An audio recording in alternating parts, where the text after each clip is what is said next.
This conversation is powered by Google Illuminate. Check out illuminate.google.com for more. We're diving into a fascinating area today, ingestible medical devices. This paper, Ingestible Device and Associated Methods, proposes a revolutionary approach to gastrointestinal diagnostics. It's a game changer, really. Imagine a tiny device swallowed like a pill that can analyze your gut in real time. Real-time analysis? That's incredible. What kind of information are we talking about? We're talking about detailed spectral data, a snapshot of the chemical composition of the gut contents. So not just what you eat, but how your body processes it. Let's start with the device itself. Can you describe its core functionality? At its heart, it's a miniature spectrometer housed within a biocompatible capsule. It analyzes the light interacting with the gut contents, generating spectral data. And this data is transmitted wirelessly? Yes, to a base station, which could be a smartphone or a dedicated device. The data is then processed to create a digestion profile. So the device itself is essentially a sophisticated sensor? Precisely. It's a highly specialized sensor capable of collecting a wealth of information. What types of spectral data does the device collect? It can collect data across the ultraviolet, visible, near-infrared NIR, and mid-infrared MIR spectrums. Each range provides different insights. How do these different spectral ranges contribute to the overall analysis? Low NIR is great for food and macronutrients. High NIR helps us understand the anatomy and physiology of the GI tract.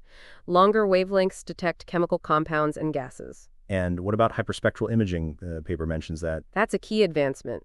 Hyperspectral imaging adds a spatial dimension, allowing us to see not just what's present, but where it is within the gut. This opens up a huge range of applications. What are some key examples? We can analyze macronutrients to create detailed digestion profiles, track drug absorption, and even detect biomarkers for various conditions. Biomarkers? Can you give us some examples of what the device might detect? Absolutely. We're talking about things like inflammatory markers, blood components, bacterial DNA, bile acids, a wide range of analytes. So the device could potentially diagnose conditions like inflammatory bowel disease? Precisely. By identifying specific biomarkers, we can get a much clearer picture of what's happening in the gut. The concept of a digestion profile is central to this research. Can you elaborate? A digestion profile is a comprehensive record. It includes spectral data, information about the subject, age, weight, diet, etc., and any user-defined criteria. And how is this profile used? It's used for personalized insights. We can compare a subject's profile to a database of profiles to identify similarities and differences. So you could potentially identify individuals with similar digestive characteristics? Exactly. This allows us to make predictions about a subject's response to different foods or treatments. The paper also emphasizes the use of ingestible standards. What's the purpose of those? Ingestible standards, like a standardized meal, act as controls. They allow us to compare data from different individuals or time points. So it helps to normalize the data and account for individual variations? Precisely. It allows us to isolate the effects of the GI tract itself rather than just the ingested material. That's a clever approach to controlling for variability. The paper describes several ingenious mechanisms within the device. Let's talk about the valve systems. The valve systems are crucial for controlled sample collection. They allow for precise timing and isolation of samples. The paper details both two-stage and three-stage valve systems. What's the advantage of a multi-stage system? More control. A three-stage system allows for more precise sample collection and processing, minimizing contamination. And what about the sampling mechanisms? The paper describes several different approaches. Yes, we've explored various designs using sponges, membranes, and even microfluidic systems to optimize sample collection and handling. The goal is to collect a representative sample, right? Exactly. The design needs to be robust enough to handle the harsh environment of the GI tract while ensuring a high-quality sample. Once the data is collected, how is it analyzed? Sophisticated signal processing and machine learning techniques are employed. We use algorithms to identify patterns and extract meaningful information.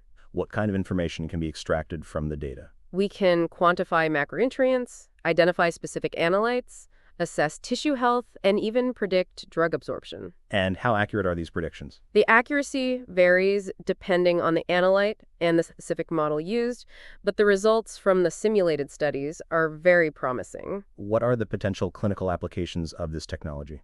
The possibilities are vast. Early detection and monitoring of GI disorders, personalized medicine, and improved drug development are just a few examples.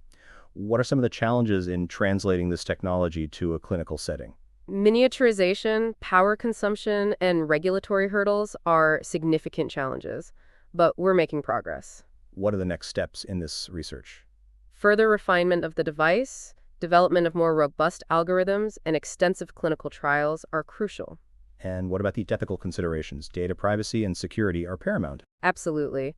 Data security and patient privacy are top priorities. We're developing robust systems to protect sensitive information. This technology has the potential to revolutionize gastrointestinal diagnostics and treatment. I agree. It offers a non-invasive, real-time approach to understanding the complexities of the gut. Thank you for this discussion. Yeah. Yeah.